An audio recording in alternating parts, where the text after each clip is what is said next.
Yo mga higala, good evening. Nagsigang tayo ng... Here, I'm here. Okay, dyan. Okay. Yo mga higala, good evening. Dinner natin is sinigang na lechon pork. Tapos, ang problema natin dito ngayon, konti lang yung dahon natin pang sahog sa sinigang. Fan naman tayo ng mulberry. Kami naman ding mga testament na pwede daw gulayin yung mulberry. So, i-try natin siya. Kasi dito sa amin, ginamaximize talaga namin yung mulberry. So, even here nga, nag-ano kami, mulberry jam graham bar. So, baka naman. So, try natin gawing gulay yung mulberry na dahon.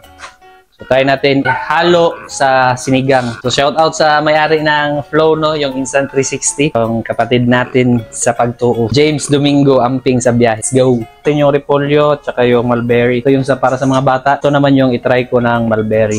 Di nila magustuhan yung may mulberry. Binukod lang natin. Tapos, baka tama yung epekto. At least, yung mga bata, okay sila. Magpatuloy pa rin yung lahi natin. Yan, mulberry. Sinigang sa mulberry. Sinigang sa mulberry ba? O sinigang with mulberry leaf. Ay, pwede naman yata. Pwede na to, pwede na to. Wala namang mawawala kung susubukan. Pero may mangyayari. Walang mawawala pero may mangyayari. Right?